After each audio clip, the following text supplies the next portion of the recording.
Well, welcome to our first ever Death by Southwest fact check episode for episode 1, which premiered 2 days ago when we're recording this. It's Wednesday the 14th. I will say both of us are a little bit sick or recovering from sickness, so please excuse our voices or any deep breaths and sniffling that you might hear. But we thought that, I don't know where this idea came from. Why? Because we were talking about Dax and how he kind of does fact-checking episodes. Well, also my ongoing lookup list, I think, factored into it. That's true. I think you're right. Have we explained that in an episode before? I think it was when I was helping you with the other podcast. Oh, that's true. And you said, look at issues. What's on your lookup list right now, and I read some of it. That's true. Say what a lookup list is. You just go through life, and then there's things that you're like, what does that mean? Or what's that about? And then you put it on your lookup list. Things you want to know more about. Right. Find out facts about. Rather than just Googling it right away. Yeah. Also, I think a lot of times for me, it's things that I want to just do more than just look at the first couple sentences on Wikipedia. So right. I'm not going to do it right in the moment. Gotcha. Or I could do it in the moment and learn this much and then put it on my lookup list for later. Learn more later. Yeah. Gotcha. Okay. Is there hair on your microphone? That's fine. There's always hair. Thank you, Caddy. Yeah, it's true. Caddy's your old cat. Caddy is my first cat that I found, yeah. And I gave him to Kim when we moved to Greece, and Kim gave him to somebody named Otto, and then he got eaten by coyotes. It was very sad. And now I have a new cat that I found 2 to 3 years ago, and I wasn't planning to keep it, so his name is Cat as well. Although we call him, his full name is Catterson Pumpkin Wooderson. Yes, Catterson Pumpkin Wooderson. That's right. That's thanks to Jenna and her husband. And there's no need to put that on your lookup list, anyone, because there's no explanation for that. That's right. Well, Wooderson, remember, comes from McConaughey's character in Dazed and Confused. That's right. And Pumpkin, because Michael had named Cat Pumpkin because Cat looks like a big round orange pumpkin. Right. And Catterson is just... cool. Yeah. It's just a good way to say cat. Catterson. So there you go. There's our very long intro to our fact-checking episode. So anyways, yeah, the fact-checking came from Jenna's lookup list maybe. And then we realized that even like I could do all the research in the world for these episodes, and I try to, and I'm still going to miss things, or Jenna's going to come up with a question that I didn't have the answer to in the moment. And then occasionally I'm sure there's going to be things that we get wrong, that we maybe say things and don't have the correct information. So we thought to try and keep ourselves honest and, put the most accurate information out there. We would do some fact check episodes, just a little bit laid back and pick out a few things from the episode that just aired and research them further. So that is what we have done.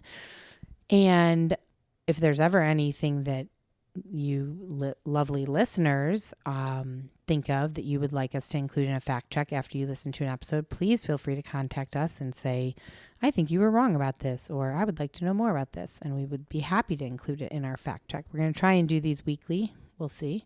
Maybe we should put on one of our somethings like where people, how listeners can send in like suggestions for murders. Maybe we do like a lookup list. Yeah, that's a good idea. That's true. On our link tree, we have a Google form where you can submit a murder or a crime you want us to cover. So maybe we'll make, fact check finder. There's things you want us to look up more. There's things you want to know more about, and you could just submit them easily. Great idea. Okay, so the first thing that we have on our fact check list from episode 1 with Esmeralda, which was only 2 days ago, but I don't know when we're going to put this out. So let's, we'll just recap by saying that was the Instagram model, 24 years old, who was murdered in Las Vegas, Nevada. So we talked a lot about Las Vegas in episode 1 and mentioned that Las Vegas, out of the 20 largest hotels in the world, Las Vegas makes up 10 of those hotels. So we went back and researched, and I didn't find a list of the 20 largest hotels, but I did find a list of the 15 largest hotels, and there are a lot of these are in Vegas. So I'm just going to go through. I guess this isn't that interesting, but I'm going to go through and tell you the 15 largest hotels, and let's count how many are in Vegas. Are they in no particular order? They are in no particular order. Okay. These are the 15 largest hotels in the world. I'll hold the count for the Vegas ones. Okay. So first we have Circus, Vegas, Bellagio, Vegas, Caesar's Palace, Vegas, Excalibur. Should I keep saying that each time? Vegas. Yeah. And the next one is the Sheraton Grand Macau. Not Vegas. Not Vegas. And for the ones that I didn't recognize, I wrote down where they were, but I didn't write down this one. Where's Macau? Macao. Look it up. Okay, I'll look it up. It's the People's Republic of China. Oh my God, really? How'd you find that so quickly? Well, because it's spelled Macao or Macau. Macao. No, it's both. If this is the right one, it says, it says both. You're right. Is an autonomous region on the south coast of China. Yep. Across the Pearl River Delta from Hong Kong. Yeah. On the western side of the Pearl River estuary. You know what's interesting? Just on this little blip right here, I just looked and it says it's the Las Vegas of Asia. The Las Vegas of Asia. That's pretty amazing. Cool. I like that. It said it's on the estuary, which I just read, and I don't know what that is, so I just looked that up. It's a partially enclosed coastal body of brackish water with one or more rivers or streams flowing into it. I'm also not sure what brackish is, but we could be going down a deep hole there, so we're going to stop. Will be. Yeah. Okay, so the Sheraton Grand Macau, which is in China. Mm-hmm. The next one is the Ambassador City Jomtien, which is in the Gulf of Thailand. Not Vegas. Not Vegas. The next one is the Luxor. Vegas. Mandalay Bay. Vegas. The Wynn Encore. Vegas. I'm going to say this wrong. Izmailovo Park, one of the largest parks in Moscow, which also has a hotel. Not Vegas. The Sands Kotai Central, which is, weird. This is another hotel there. It's so funny. Oh, wow. I have a note that says, considering Macau is often referred to as the Las Vegas of Asia, it makes sense that it would be home to the larger-than-life hotels, just like its American counterpart. So here's a second hotel in Macau. Yeah, second Macau hotel. Yep. Okay. Okay, next one is City Center, Vegas. Vegas.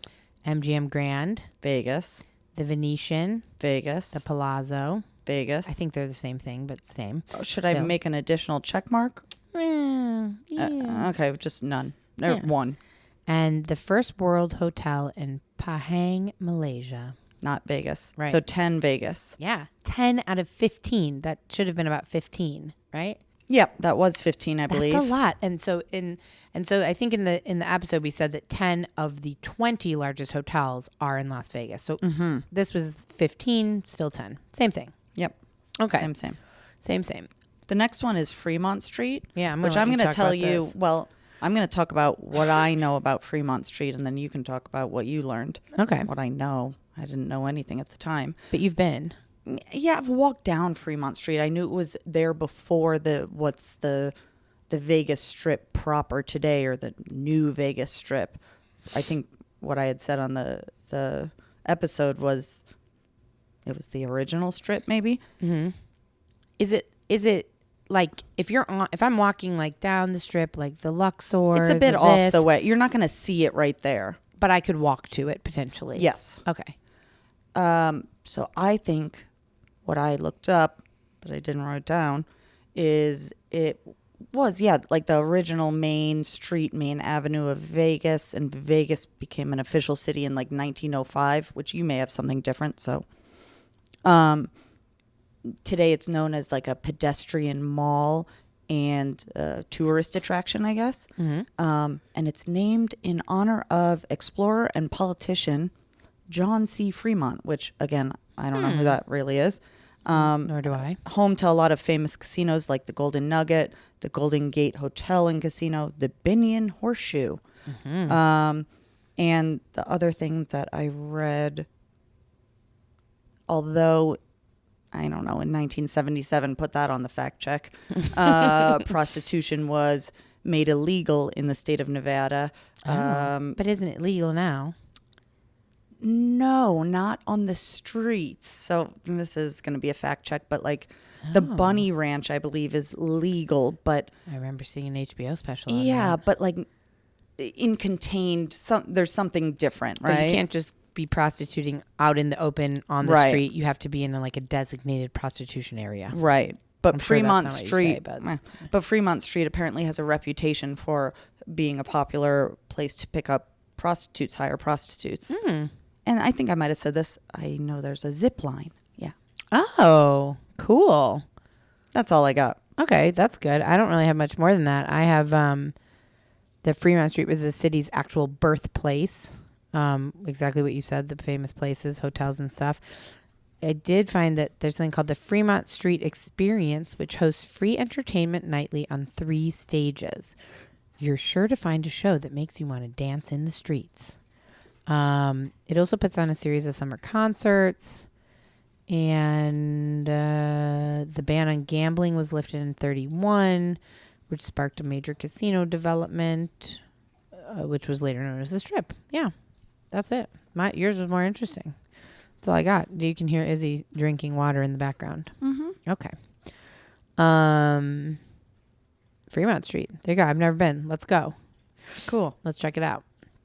So the next one, I feel like I should let you take it because it was just identifying and discussing schizophrenia versus multiple personalities, because I said in the last episode, I thought they were the same thing, kind of. That like if you had schizophrenia, you had multiple personalities. And you said no, but then I remember we listened to it back and you were like, we should 100% confirm this.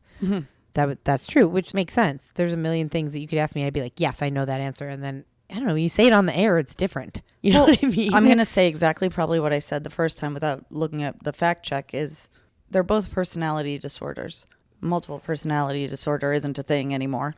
Well, that's not the label. Right. It's dissociative identity disorder. Yep, that's what I found. Which means people experience multiple personalities or identities alters.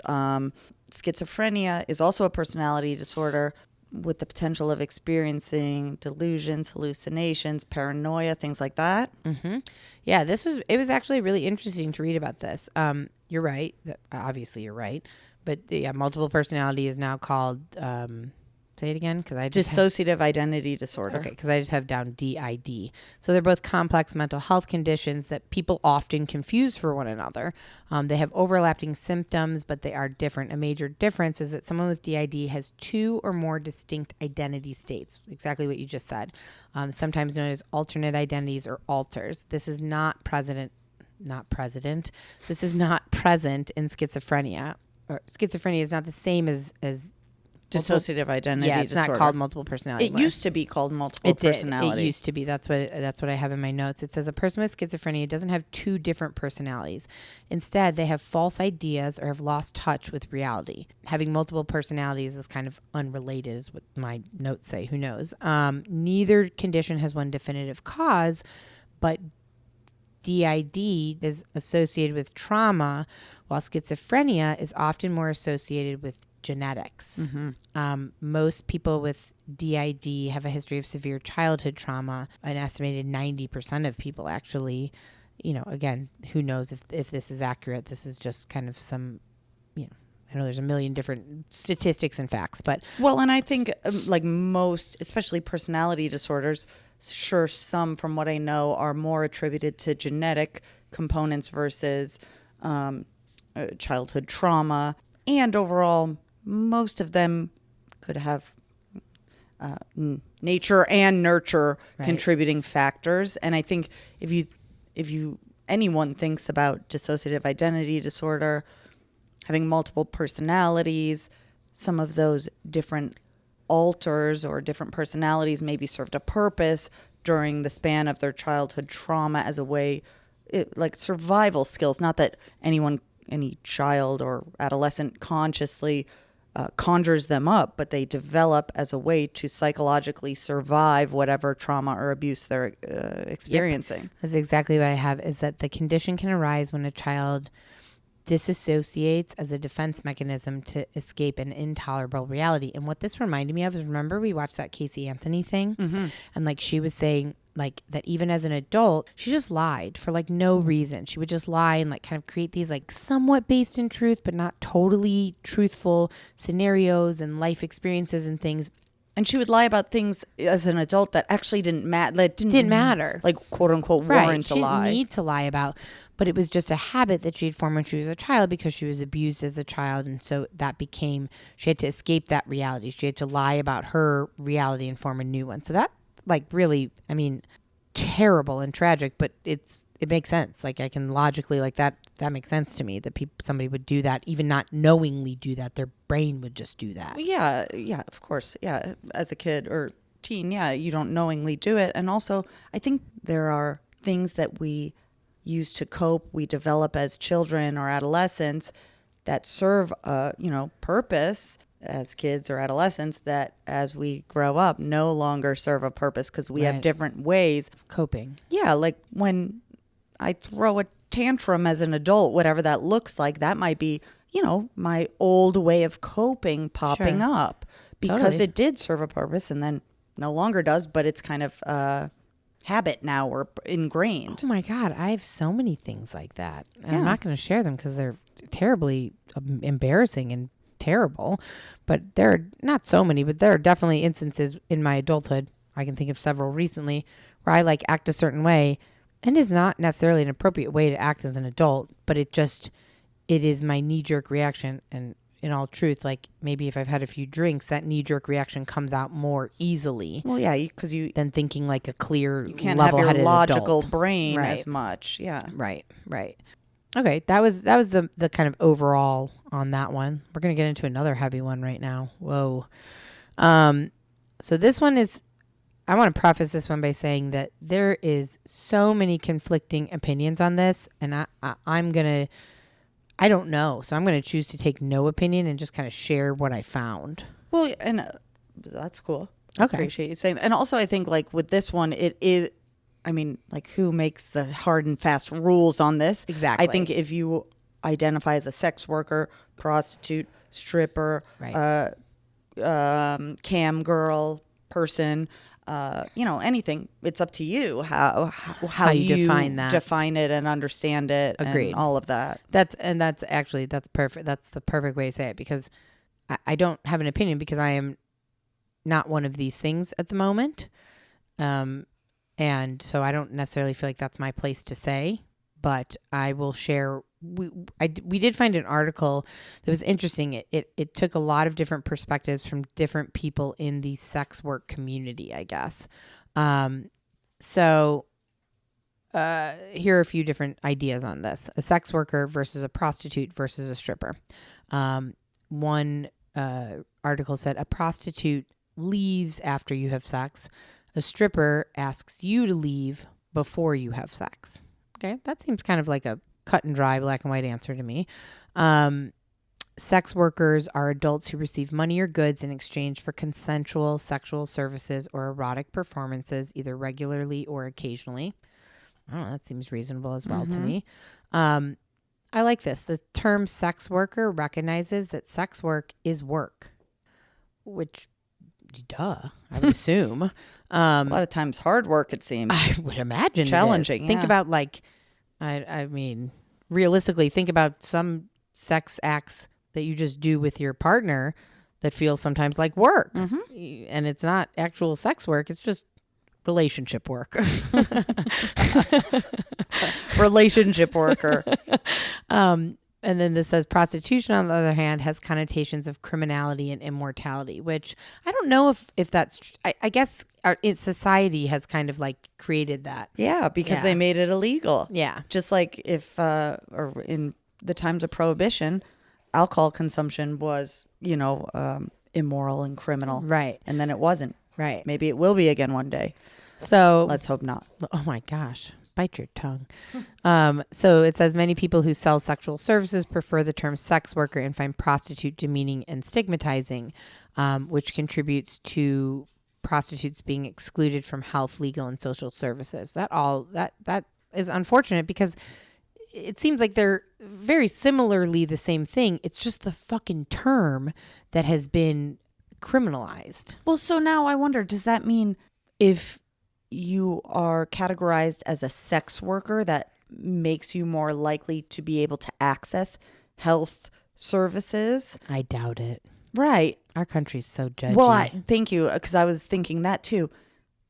If we ever did a second fact check of this episode, which I could do 100 of each, what about places where sex work or prostitution is legal, and what does their access to services look like? I'm assuming quite a bit more than here. Also, of course, that brings in universal health care and all that stuff. Yeah, that's a big conversation. Oh. So, okay. So this is what I wanted to get to. There's a couple other things, but we got into a couple opinions of different people who work in sex work. So one person's opinion was, she said, I believe that sex work is when you have a job that stimulates sexual thoughts in a person mentally or physically. Some sex work is mental, like dancing at a strip club, posing for Playboy, or writing dirty stories.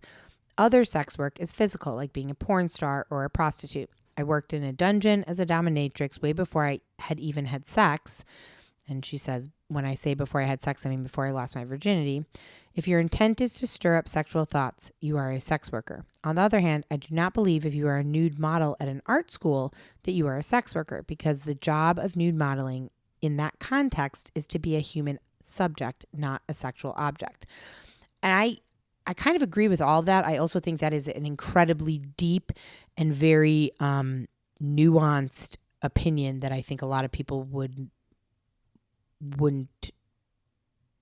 agree with, perhaps. I don't know why I breathed so heavily in there. Which part would they... Well, I guess you can't speak to which part, but I hear what you're saying. I also like all of it. I do too. And also, it doesn't matter if I like it or not. It's just this person's opinion. Yeah. Another opinion was...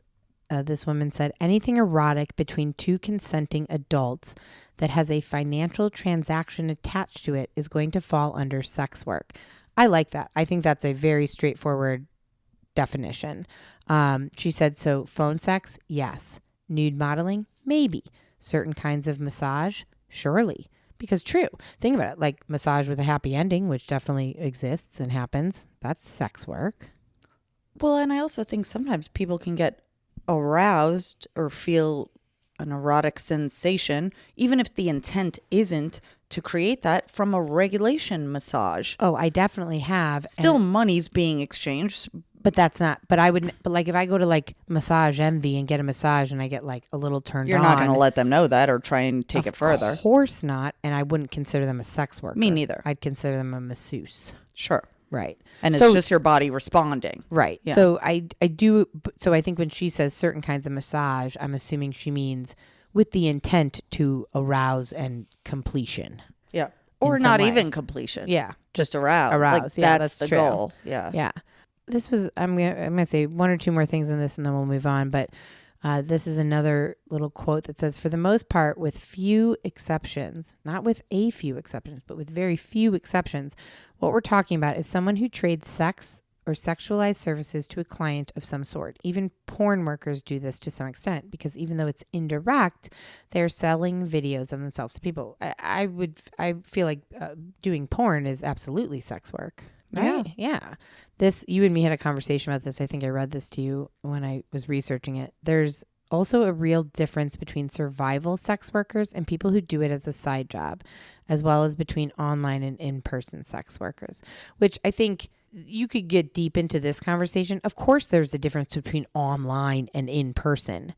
Duh. And of course, there's a difference between people who feel or actually do not have other options, which I'm not sure that's a sticky slope that I'm not willing to go down right now on. Also, like people who are forced into sex trafficking and different. Shit. Yeah, that I think is different. I think when I think survival sex worker, it's like, I can't get a job I have nothing else. No other options. This is my only option. Yep. And I've never been in that position, so I'm not sure it's a place that I'm willing to have an opinion. But if I were to, I would say there's always another option. But I understand feeling desperate and like this is the easiest or most feasible option for me to have money now, like right away. We could get deep into this one. So I'm going to say, unless you have anything else to say on it, we'll move on it. Let's move on. Okay. what happens in Vegas phrase. So we said, should we share about our times in Vegas? And you were like, no. Let's and not I was like, do that. I was like, oh, so what happens in Vegas stays in Vegas applies here. We were talking about like, where does that come from? So apparently, Well, what does that mean to you? Like just when you hear it, it means to me, go to Vegas, do fucked up shit you don't want other people to know about. Maybe not even fucked up shit, but scandalous stuff or stuff you wouldn't typically do in your day-to-day life, stuff you don't want your friends, coworkers, significant others to know about, and it never leaves Vegas. Like Vegas is a place where you can go do stuff and it doesn't go home with you. I think it could also mean all of that, but forget about friends, coworkers, significant others. I think it could also mean myself. Yeah. Let's say I don't have friends or coworkers or a significant other, and I go there and I do. You get to be a different person. Yeah, I get to do whatever I want, or maybe I eat, 7 pizzas and then go I would love to eat a 7 karaoke pizza. bar, and I don't want to remember that because I felt like an idiot up there, or whatever. Yeah. It could be all kinds That's of things. true. It doesn't have to be scandalous. But maybe that is scandalous to me. Eating 7 pizzas sounds delightful. Yeah, I'm hungry. A karaoke bar does not, but I would eat 7 pizzas and then go watch a movie in a hotel bed. That sounds great. Mm-hmm. So in early 2003, the tagline, "What happens in Vegas stays in Vegas," was introduced to the public at the forefront of a new campaign from the Las Vegas Convention and Visitors Authority aimed at revitalizing the city's image of adult freedom. The advertising agency R&R Partners developed the slogan for the tourism department. They hope to rebrand Vegas as a place where visitors could let loose.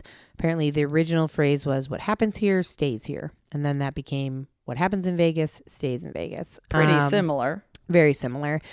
And what they say is that it describes an oath of secrecy about scandalous activities that occur when you travel with a group of friends. However, you can also use the phrase to suggest that anything should remain a secret. I mean, I like it when I think about it for myself or for like you and me. But if I think about it for like Mark or like Michael and Mark, I dislike it. Oh, well, sure. Yeah. And also, how good is an oath of secrecy about scandalous activities that occur when you travel with a group of friends? People have big mouths. Just because I say, "Hey, group of friends, what happens in Vegas stays in Vegas," I'm suddenly like, "Oh, let's Sworn to secrecy. what's that thing where you like Take a blood take oath. a blood oath?" It's like, oh, okay. Or they were so drunk they forgot I said that, and then Right. they tell their That coworker. seems more likely. What do you think the most? We've been to Vegas a couple times together. I'm trying to think of the most scandalous thing that's happened in Vegas when I was there, and if I'm willing to share it. I mean, I'm not. Well, you can share whatever scandalous thing happened to you, but to you, period. Yes, to me, nothing. I mean, yeah, I don't think. Nothing. I'm going to plead the fifth on this one and say, let's move on to deck skirts, which is the next topic. Reminds me of bed skirts. I know it's Ooh. not as gentle and Lovely and Nice, flowing. I yeah. like a bed skirt. So, deck skirts. We talked about deck skirts in that was something that Christopher Prestipino bought from Home Depot on those 2 Home Depot trips that he was so stupid about and got caught on camera and all that stuff. And one of my favorite lines from the episode is when you say, "I feel like he's going to concrete her in or under the deck. his deck." 'Cause I thought of a bed skirt, probably. Like he concretes her in and puts a little, not a nice deck a little skirt, skirt but a around skirt. it. Yeah. Yeah. By definition, deck skirting is a barrier or, quote, skirt surrounding the lower perimeter of your deck substructure, which closes off and hides its underside, which sounds essentially like a bed skirt. And a human skirt. And a human skirt. It closes off and hides my underside. Yes, it does. While homeowners typically use this as a visual tool to match the decking material, it can also have a functional purpose like storage, which makes sense because I don't know if you remember my house in Atlanta and the deck. So it has an English basement, which essentially means from the front of the house, it looks like a 1-story house. That's all you can see. But from the backyard, it's 2 stories. And that second story is the basement going out into the lower backyard. Yep. I remember. I liked it. There was no deck skirt on that deck. Which visually for me, I mean, personal preference, but I don't think a deck skirt was needed. I think it looks cool. Also, even if you put like some, I guess plants wouldn't Ivy. grow, but on the outside, yeah. Yeah. But what I see that you noted Mm-hmm. is about the critters or rodents, which makes sense. Oh, where do you see that? Why don't you read that? The last bullet point. So it's not necessary to skirt your deck. Mm. To skirt your deck. But there's a lot of advantages in doing so. So some people choose to do it since having an open area at the bottom of your deck is free range for little critters and rodents to come in, nest, hibernate.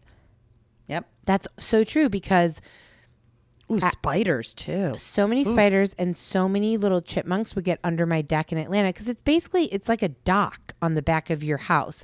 So you'd walk out of my 1-story house onto the deck and it's all 1 story. But then the deck was propped up on these long poles because underneath the deck is where you'd come out of the basement and walk into the backyard. There'd be a ton of chipmunks and squirrels and stuff that would get under that Henry would chase. And I remember the day that that tree fell on my house in Atlanta. Mm-hmm. I heard it falling through the woods behind my house and it was hitting the branches. And I remember being in the kitchen being like, oh shit, something stuck under the deck. Because there was chicken coop around the deck. And I was like, something stuck in there, running around, trying to get out. And I ran into the backyard. I'm like looking. I'm like, there's nothing under the deck. What the fuck is that noise? And then all of a sudden I saw the tree fall. And then it fell right on the house. Maybe was that beneficial though that you heard that first to go out? Like, were you able to like, I don't know, like brace yourself for what was happening? I was able to run. When I saw the tree falling, I was able to run back into the house. I was not able to locate Cat. Right. But I was able to see the tree falling and think it's either going to miss my house and fall in between my house and the neighbor, or it's going to fall on my bedroom, which was right on the edge. And so I ran into the house and saw that Izzy was in the kitchen and then run back outside because Henry was outside and he was like freaking out. Like, what the fuck is happening? And I just stood in the backyard and just watched it fall on my house and into my bedroom, and I knew that the dogs were okay. I figured the cat's, quick and probably got away. Maybe you'll post that picture. Yeah, I should post that I've picture. got a tickle in my throat. Cough it out. All right, lie is a quick one. I didn't know what lie was. I said it was only for decomposing animals, and I was very wrong about that. That was incorrect. Oh, well, how and why did you know that or think that? From movies that, like, I don't know, from movies and stuff, I guess, that, like, when you're going to decompose something, you cover it with lye. When you bury something and you don't want it to, like, decompose and attract other animals and stuff, you want it the scent and the particles. You want it to decompose quickly down to bones. You cover it in lye. And that's really the only thing I thought lye was used for. But I was incorrect. And I came to see that, lye is a strong alkaline liquid obtained from wood ashes and used especially in making soap and in washing. What does that mean, in washing? I don't know. That's all I have. In making soap and in washing. So maybe in soap making used soap to wash. Yeah, maybe that's it. It is a solid compound, a caustic soda, which I think is like baking soda. Yeah.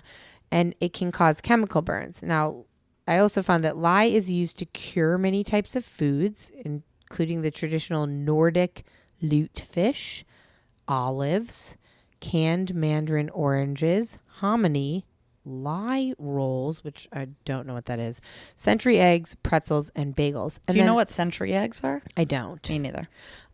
Do you know what I'm going to forget. What's that thing that I made? The egg thing. Scottish egg? Yeah. Scotch egg. I almost just said it's Scottish. Scotch egg. Yeah, that's right. Scotch egg. I don't know if that's what a century egg is. Well, it's interesting. Hominy, we just used that for the soup we made the other day. Now I'm going to forget. The tradition, not a bondigus, but whatever. Pasoli. Yep. That's it. Anyways, but okay, so to cure, that means to like to keep it fresh in cold, ultra cold or hot temperatures. Oh, here. Yeah. Yes. A century egg is a Chinese egg-based culinary dish made by preserving duck, chicken, or quail eggs in a mixture of clay, ash, salt, quick lime, and rice hulls for several weeks to several months. So what this leads me to believe is that lye not only decomposes human or animal things, but it preserves things. Right. Those seem like two opposing It does. things. I also didn't have it in here, but I read that lye can be used, to make soaps. And I want to say candles. Yeah, I was going to ask about candles. And also, like you said, a solid compound as a caustic soda. So like baking soda, I sometimes will use it as a home remedy for like a drain clog. You put a little vinegar, put a little baking soda, and it'll bubble right up and clear that clog. Yeah, we might need to do a little Second fact checking. Okay. Lye water, sometimes called lime water, is a strong caustic liquid that is safe to use in very small amounts in cooking, but it can be dangerous if lye water is swallowed undiluted straight from the bottle. It can cause severe corrosive burns to the throat, esophagus, and stomach with permanent damage. Okay. Oh, this question says, what is lye used for in murder? So glad that's like what a lot of Americans or people are looking up on Google. It is. It's one of the top Google searches. A lye solution can turn a body into tan liquid with the consistency of mineral oil in just 3 hours. Question. Made me think of Breaking Bad in the bathtub. Yep. Could have that been partially lye? 100%. 100%. And Dove soap is made with lye. Oh, Michael loves Dove. That's so weird. Like, what a contradictory... It cleans, it preserves, and it dissolves. Bodies. Ew. I feel like we could go deep into this, and we're not going to right now. But should we pause, though, also? I have 15 minutes till my pitch. Yep, that's my alarm. Well, let's pause here. All right, let's stop here. So we just talked about lye, and now we're going to move on to a much lighter topic of plea deals. I hear plea deals like I watch a lot of Law and Order and FBI, and today I started watching Chicago PD, and I feel like I hear plea deals all the time, and I think, I know what that is. I know what that means. But I actually, in researching it, don't think I knew exactly what it meant. I think I had an idea. Yeah, to me, and the first thoughts I have are, take this plea deal, you'll get lesser time. Yeah. So plead guilty to this, and they may overlook blank. Yep. That's 100% but correct. Also, what benefit does that provide to, I don't know, the judicial... What benefit does that provide to the judicial system? Right. Or the government, or why do they even offer plea deals? I'm so glad you asked. Oh, please cool. Let me tell you. Cool. When the government has a strong case, they may offer the defendant a plea deal to avoid trial and perhaps reduce that person's exposure to a more lengthy sentence. They may only plead guilty if they actually committed the crime and admits to doing so in an open court before the judge. But I jumped a little bit. A plea bargain is what I should say first, is an agreement between a defendant and a prosecutor in which the defendant agrees to plead guilty or no contest in exchange for an agreement by the prosecutor to drop one or more of the charges, a reduced sentence or a less serious offense, or to recommend to the judge a specific sentence acceptable to them. So they're exactly what you just said, basically.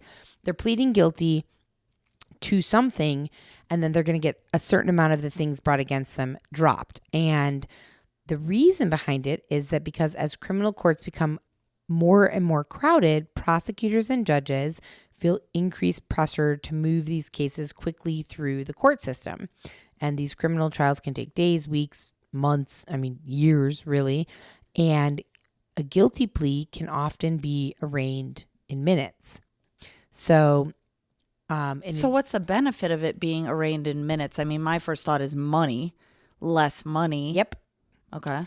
It saves time and expense to both the defense, the prosecution, the court, and the public.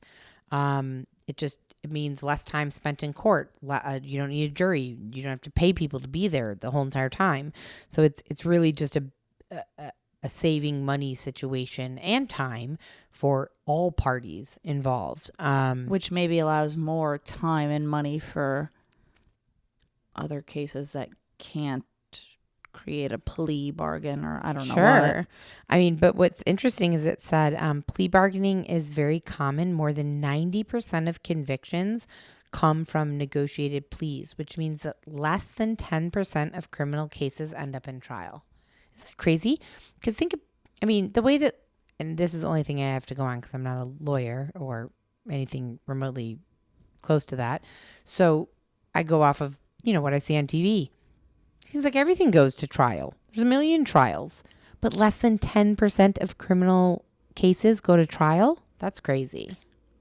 No? Well, I guess, in these shows, of course, they're going to show like trial cases. Yeah, that's true. Also, even cases that don't go to trial, I think, again, added to the next fact check, still go to court where they have to stand in front of the judge with the lawyer and accept or deny their plea offer. Right.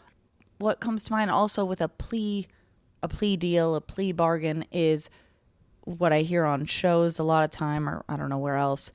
Lawyers will say, take the plea bargain, take the plea deal, because if we go to trial, you might be found guilty and get way way worse. Yep. And I don't know if I'm sure that's true a lot of times, and sometimes maybe not true. Well, but it's a good way to encourage someone to just hurry up and take it. Well, a plea bargain is a guarantee. So you know what you're getting with a plea bargain. Like, let's say I do something terrible. I don't know what. Who cares? I do something terrible. What about something not terrible? Or I've been accused of something terrible. And what about something not terrible? Like a drug offense, a DUI. They offer plea bargains for that too. Okay, fine. So I have been accused of selling cocaine in Arizona. Sure. And I didn't do it. Let's say I didn't do it. But the evidence, there is just this ridiculous amount of evidence, the way the world has worked, it has turned against me. And this evidence makes it look like I did do it.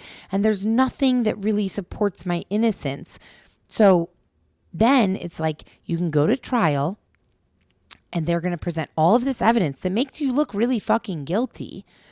And you might get 25 years. Or even though you say you didn't do it, you can take this plea bargain. You can say you did it and you get 5 years. What are you going to do? I mean, that is honestly, it's a conundrum for me because if I really didn't do it, I would want to fight. That sucks. I understand why people who really are innocent do take plea bargains or plea deals. I do understand that. 5 years compared to 25, which I don't think that's is why I'm that, saying I understand. Weird. Yeah, I think that's a normal thing. Yeah, I understand why people take plea bargains. Totally. And also that in some ways must suck, hurt. Dick. Forget about but the 5 years aside, if you actually are innocent, oof.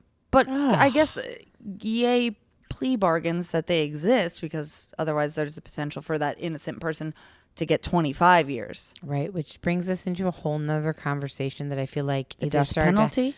No. Oh. I was going to say, I think I started to have this conversation with you or Mark, I can't remember, the other night. We're like, how fucked up is that maybe I didn't do this, and the fate of my life is up to 12 people and their own prejudices, and if they're having a bad day, and how they think about how I look and how I talk, and there's so many things that go into it in a jury, and they get to decide, do I go free? If I really genuinely am innocent, it's up to their personal opinions and the evidence that is presented if I get to walk free, or if I get 5 years, or if I lose my life and spend the rest of my life in prison. And that is, I think there's an element of beauty to it, and I think there's a whole lot of elements of just fucked upness to that.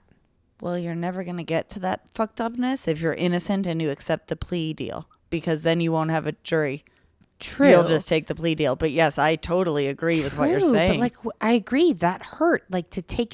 To admit that you did something that you did not. I did not do this, but I'm scared that the evidence is going to look bad, so I'm going to say I did. Also, you're scared because maybe this is the first time you've been arrested. Ugh. And the first time you've had to deal with the legal system, and the first time you've dealt with a lawyer who, by all means, that's your best buddy to trust in this situation, and he's overwrought and stressed. And I'm not saying that's the only reason people offer plea deals, but I'm just painting a extreme picture. extreme picture of like, he wants it to be in and out. Yep. So he's like, this is your best bet, buddy. It seems unjust in certain ways. And I'm sure in certain ways it's very just, but I don't have enough experience with it to say, but I'd imagine it would feel crushing. Think about people who are on death row wrongfully. I mean, again, this is another deep hole, so we won't go down, but like... Wow, this is taking a dark turn, I feel like. We have gone down a dark... Merry Christmas, happy holidays. Really, right before the holidays. This is taking a dark... We've gone down a dark alley here. So I have nothing left. I think that everything else that is in this fact check is on your fact checking. Okay, yeah. So, very quickly, I think we mentioned, or you mentioned, that there are, 22,000 conventions approximately in Vegas each year. Yeah. And did I say probably what are the... I'm sure you asked that. Like, what are they, or what are the most popular? Yeah, so I looked them up, and the top... Okay, so the top 7... The CES, the Consumer Electric Show. Really? What does that even mean? Consumer Electric Show. I mean, well, like electronics, or electronics, like consumers, people that are consuming electrics. CES is the most influential tech event in the world. The proving ground for breakthrough technologies and global innovators. This is where the world's biggest brands do business and meet new partners, and the sharpest innovators hit the stage. Doesn't tell me a lot about what it is, but it has to do with electronics, I'd imagine. The sharpest innovators of electronics. Yep, that's right. Okay, number 2 is called the World of Concrete, so commercial construction innovation. So similar, I guess, to what you said, only in the commercial construction world. It's the only annual international event dedicated to the commercial concrete and masonry construction industry. Whoa. I can't believe there's a whole show based on that. Oh my God, there's a whole show about everything. The next one is Magic, MAGIC. Oh, what? Wow. No, not magic like you think. Oh. I don't think, at least. It's called MAGIC. That's how you spell magic. All right, but it's an acronym here. Oh. The Men's Apparel Guild of California. I don't know where the I in the magic. Look it up. The magic. The Men's Apparel Guild of California. Like the newest emerging men's apparel, I think, is what I read. It is a high energy fashion experience and home to the largest selection of trend, young contemporary, modern sportswear, apparel, footwear, and accessories brands. Just for men? Magic Las Vegas. Yeah, it doesn't. They're That's weird that I came up with immediately that it's Men's Apparel Guild of California. They are very careful to not say on this website that it is just for men, because it shows women modeling clothes. It does seem to be male leaning. Okay, the next one is NAB, National Association of Broadcasting. So I imagine broadcasting business. JKC, Jewelry Industry Premier. Oh, the Jewelers Industry Premier Trade Show. So I'd like to go to that and not buy anything. And then G2E, the Global Gaming Expo. Yeah. I bet that is huge. Huge. And then the last one I found is the NFR, the National Finals Rodeo, which... I think most of us know what rodeo. Actually, I shouldn't assume that. So rodeo highlights bareback riding, steer wrestling, and team roping. Can you talk a little bit about something that I feel like that pertains to where we live right here in Tucson, Rodeo Week? Yeah, I don't go there though, because I don't support the rodeo. But yes. Okay, so if you go to a public school, if you live in Tucson, every February the rodeo comes to town, which makes it sound a little podunky, but perhaps it is in a good way. I don't know, because I've never been. It's a rodeo, and if you're in public school, in elementary or high school, you get off Thursday, Friday of that middle week of February. It's called a rodeo weekend. I just looked up, why does Tucson celebrate rodeo? Leighton Kramer, president of the Arizona Polo Association, came up with the idea to have a rodeo. This fiesta Started as an idea to attract visitors and tourists to Tucson during the midwinter season. The large amount of visitors that came to Tucson for the rodeo is what triggered the town to clean up its act. What act? I don't know. Yeah, that's interesting. Have you, do you go to the rodeo? You can. The general you can go to the rodeo, yes, and see different events and see. Oh, it's a 9-day event. Oh, yeah. And I'm sure they have all these things like the team roping, the bareback riding, the whatever's in popular culture about rodeos. Interesting. Also, I believe they have selling of cows and things. I'd love to buy a cow. Okay, but I think you're thinking of it differently than it is. Is this a cow for meat? Well, I don't know all of them, but yes, like different. I think yes, that's when people are going to the rodeo. They're buying a cow for eating. I would be milking. A cow for cuddling. You want to go to the rodeo this year? No, I've lived here a long time on and off, and I have never gone. Yes, I don't overtly support it. I'm not. People do whatever you're going to do. I eat meat. I'm not. Yeah, I don't love it to think about it. But no, I don't want to go because it's going to ruin my week if I see something I don't want to see, which is very selfish. But do sad things happen there to animals? Well, I don't want to see people riding. Have you ever, riding those rodeo holding on with their legs and like bucking thing? Like those animals aren't happy. Yeah, that's true. I don't want to see those, like I don't go to the zoo anymore. No. It's fine if people go to the zoo. I get it with kids and all that.